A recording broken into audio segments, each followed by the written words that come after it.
രേണുവിൻ്റെ cancer, breast cancer, അതിൽ HER2 പോസിറ്റീവാണ് കാണിക്കുന്നത്. അപ്പോൾ HER2 പോസിറ്റീവിന് അത് അതിതീവ്രമായിട്ട് സ്പ്രെഡ് ആയിക്കൊണ്ടിരിക്കുന്ന ക്യാൻസറാണ്. അത് അതിപ്രസരമുള്ള ഒരു ക്യാൻസറുമാണ്. അപ്പോൾ അതിൽ നമ്മൾ നൂതനമായ ചികിത്സാ രീതികൾ കണ്ടുപിടിച്ചിട്ടുണ്ട്. Targeted therapy. ആ ടാർഗറ്റഡ് തെറാപ്പിയിൽ ഉള്ള ഒരു ഇഞ്ചക്ഷനാണ് ഫെസ്കോ 600 mg.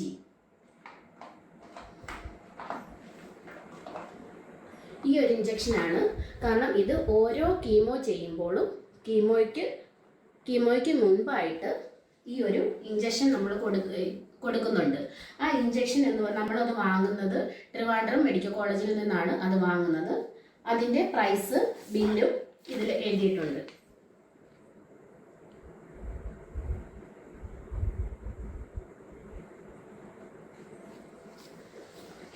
പിന്നെ രേണുവിന് കീമോ കൊടുക്കുന്നത് കാർബോപ്ലാറ്റിൻ എന്ന മെഡിസിനാണ്. അത് കൊടുക്കുന്നതിന് മുൻപായിട്ട് ഈ ഫെസ്കോ ഈ ഒരു ഇഞ്ചക്ഷൻ കൊടുക്കുന്നു, ഈ ആൻറ്റിബോഡി ഇഞ്ചക്ഷൻ കൊടുക്കുന്നു.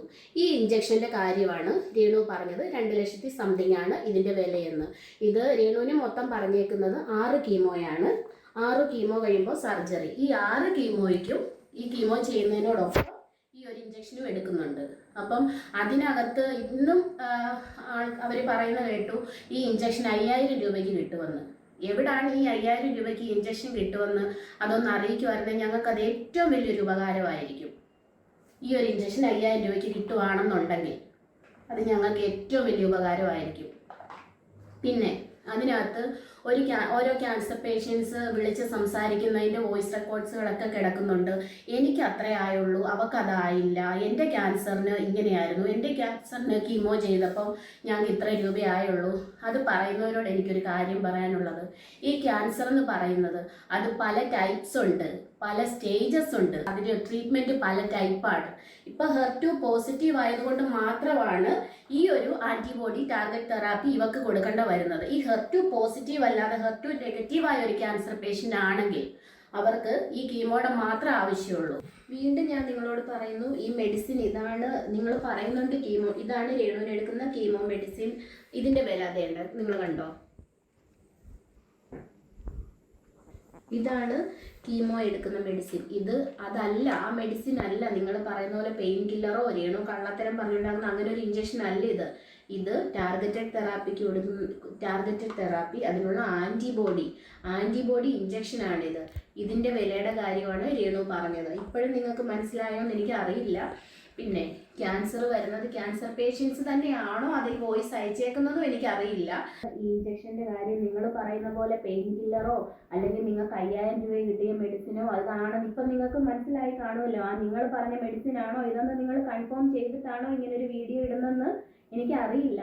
പിന്നെ അതിനകത്ത് കുറേ ക്യാൻസർ പേഷ്യൻസ് ആരൊക്കെയോ അവരുടെ വോയിസ് ഒക്കെ നിങ്ങൾ എടുത്തിട്ടിട്ടുണ്ട്. അതിനകത്ത് ആ വോയിസ് പറയുന്ന ആളുണ്ടല്ലോ, ആ ചേച്ചിയോടാണ് എനിക്ക് പറയാനുള്ളത്.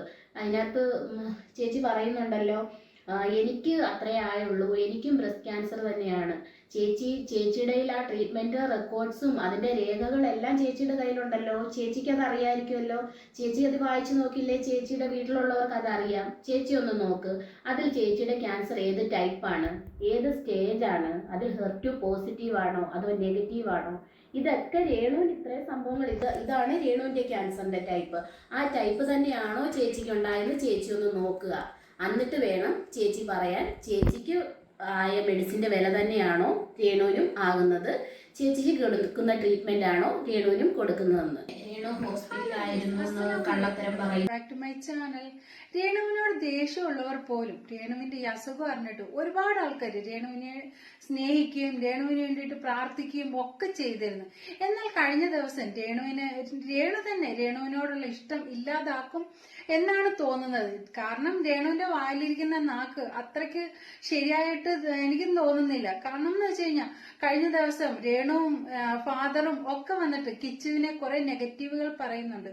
അതൊരിക്കലും നല്ലതായിട്ട് എനിക്ക് തോന്നുന്നില്ല. രേണുവിന്റെ ഇപ്പോഴത്തെ അവസ്ഥയിൽ എല്ലാവർക്കും നല്ല വിഷമമുണ്ട് എന്ന് കരുതിയിട്ട് അച്ഛനും അമ്മയും ഇല്ലാത്ത കിച്ചുവിനെ ജനങ്ങൾക്ക് മുന്നിൽ വലിച്ചു കീറാൻ ഇട്ടുകൊടുക്കുന്നത് ഒരിക്കലും നല്ലതായിട്ട് തോന്നുന്നില്ല.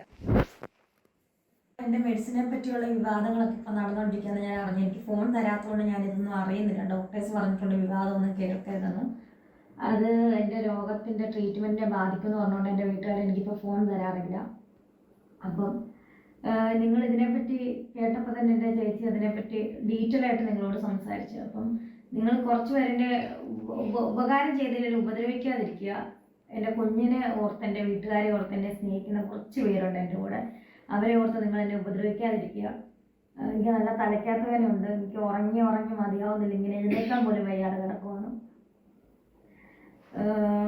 കഴിഞ്ഞ ദിവസം പറഞ്ഞ പോലെ ഇവൾക്ക് ഈ ഓർമ്മ പോയി പിന്നെ 2 ദിവസം നമ്മൾ ചാടിക്കും എന്നൊക്കെ പറയുന്ന പോലെ ഒന്നും അല്ല ഇത്.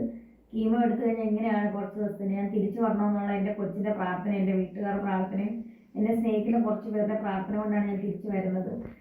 ഇതിപ്പം ഞാൻ മരിക്കാൻ വേണ്ടി തന്നെ ആഗ്രഹിക്കുന്ന കുറച്ച് പേരും ഈ ഒരു ബ്ലോഗേഴ്സിലുണ്ടെന്നാണ് എനിക്ക് തോന്നുന്നത്. ഞാൻ അവർക്കൊന്നും ഒരു ദ്രോഹം ചെയ്തില്ല. നിങ്ങളാരും എനിക്ക് ഒരു ഉപകാരവും ചെയ്യണ്ട. നിങ്ങൾ ഉപദ്രവിക്കാതിരുന്നാൽ മതി. ഞാൻ എങ്ങനെയും മരുന്നുമായിട്ട് ഞാൻ ജീവിച്ചു പോട്ടെ. പിന്നെ എനിക്ക് വേണ്ടി എന്നെ സ്നേഹിക്കുന്ന കുറച്ച് പേരും കൂടെ ഉണ്ട്. അവർ എനിക്കൊന്ന് ഈ വീഡിയോസ് എല്ലാം ഒന്ന് ലൈക്കും പറയുന്നു അവള് ഹോസ്പിറ്റലല്ലായിരുന്നു, അത് കെട്ടിച്ചമച്ച കഥയാണ് എന്നൊക്കെ പറയുന്നവരും ഉണ്ട്. അവരോട് പറയാനുള്ള, നിങ്ങളുടെ വീട്ടിൽ ആർക്കെങ്കിലും ഈ ഒരു ക്യാൻസർ വന്ന് അതിൽ സ്റ്റേജ് ഇവളുടെ ആ ഒരു സ്റ്റേജ് ആയവരാണെന്നുണ്ടെങ്കിൽ നിങ്ങൾ അങ്ങനെയുള്ളവർ ഇത് പറയില്ലെന്ന് എനിക്ക് ഉറപ്പുണ്ട്. കാരണം ഓരോ കീമോ ചെയ്ത് കഴിയുമ്പോഴും അവരുടെ കൗണ്ട് കുറയുന്നു, പിന്നെ വോമിറ്റിങ്, ലൂസ് മോഷൻ, അങ്ങനെയുള്ള ഓരോ അതിൻ്റെ സൈഡ് എഫക്ട്സുകളും വരുമ്പോൾ നമുക്ക് കണ്ടു നിൽക്കാൻ പറ്റില്ല. അങ്ങനെ അവർ ICUലാകും. പിന്നെ അത് കഴിഞ്ഞ് അതിൽ നിന്ന് റിക്കവറായി വന്നു കഴിയുമ്പം അടുത്ത കീമോയുടെ ടൈം ആകും. ആ കീമോ കഴിയുമ്പോൾ പിന്നെയും ഇങ്ങനെ ഈ കീമോ തീരുന്നോടം വരെ ഈ ഒരു അവസ്ഥയിലൂടെയാണ് കടന്നു പോകുന്നത്. അത് അറിയാവുന്നവർക്കും അത് അനുഭവിച്ചവർക്കും ആ ഒരു വേദന മനസ്സിലാകും. അല്ലാതെ ഹോസ്പിറ്റലിലാണെന്നോ അപ്പോൾ എന്നും അവളങ്ങനെ കിടക്കണമെന്നോ അങ്ങനെയൊക്കെ ആഗ്രഹിക്കുന്നവരും ഉണ്ടെന്ന് എനിക്ക് മനസ്സിലാക്കാൻ പറ്റുന്നുണ്ട് ഇതിൽ നിന്നും. കാരണം കീമോ കഴിഞ്ഞ് അതിൻ്റെ ആ ഒരു എഫക്റ്റ്, അതിൻ്റെ ബുദ്ധിമുട്ടുകൾ, അതിൻ്റെ ശാരീരികമായ അസ്വസ്ഥതകൾ അതൊക്കെ കഴിഞ്ഞിട്ട് അവളൊന്ന് എഴുന്നേക്കണ്ടേ? അവൾ എന്നും അങ്ങനെ കിടക്കണമെന്നാണോ നിങ്ങളുടെ ആഗ്രഹം? അവൾക്കൊരു കുഞ്ഞുണ്ട്, അത് നിങ്ങൾക്കെല്ലാം അറിയാമല്ലോ. അവൻ എന്തുമാത്രം ആഗ്രഹിക്കുന്നുണ്ടെന്നറിയാം അവള് തിരിച്ചു വരണമെന്ന്. 100 പേര് രേണുവിനെ കുറ്റപ്പെടുത്തുമ്പോഴും അവളുടെ കുടുംബവും അവളുടെ കുഞ്ഞും അവൾക്ക് വേണ്ടി പ്രാർത്ഥിക്കുന്ന, അവരെ സ്നേഹിക്കുന്ന ഒരുപാട് ആൾക്കാരുണ്ട്. ഞങ്ങളൊക്കെ ആഗ്രഹിക്കുന്നുണ്ട് അവൾ പഴയതുപോലെ തിരിച്ചു വരും. അതിനുവേണ്ടി ഞങ്ങൾ ഓരോ കാര്യത്തിനും ഓടുന്നു. പുതിയ ടെസ്റ്റുകൾ, കാര്യങ്ങൾ, ഹോസ്പിറ്റല്, പുതിയ ട്രീറ്റ്മെൻറ്റ്, മെഡിസിൻ, ഇതെല്ലാമായിട്ട് ഞങ്ങൾ മുന്നോട്ട് പോകുന്നു പ്രാർത്ഥനയോടുകൂടി. അതിൻ്റെ ഇടയ്ക്ക് എന്തിനാണ് നിങ്ങളിങ്ങനെ ദ്രോഹിച്ചുകൊണ്ടിരിക്കുന്നതെന്ന് എനിക്കറിയില്ല. ഇനിയെങ്കിലും നിങ്ങൾ ഈ സത്യാവസ്ഥയൊന്ന് മനസ്സിലാക്കുക. ഈ മെഡിസിൻ്റെ കാര്യം ഒന്നും ഒരു കള്ളത്തരമുള്ള കാര്യമല്ല. ഇതൊക്കെ സത്യസന്ധമായ കാര്യങ്ങളാണ്. ഇതൊക്കെ ഒന്ന് മനസ്സിലാക്കിയിട്ട് വേണ്ടേ നിങ്ങൾ ഇതുപോലെ വീഡിയോ ചെയ്യാൻ? എന്തിനാണ് അവളെ വീണ്ടും ഇങ്ങനെ ദ്രോഹിക്കുന്നത്? നിങ്ങൾക്ക് അവൾക്ക് വേണ്ടി നിങ്ങളൊന്നും ചെയ്യണ്ട. ഞങ്ങളൊന്നും ആവശ്യപ്പെടുന്നില്ല. അവളെ സ്നേഹിക്കുന്നവരുടെ പ്രാർത്ഥന മാത്രമേ ഞങ്ങൾ ചോദിക്കുന്നുള്ളൂ. ഇനിയെങ്കിലും അവളെ കുറ്റപ്പെടുത്തുന്നവർ ഈ സത്യാവസ്ഥയൊന്ന് മനസ്സിലാക്കണം.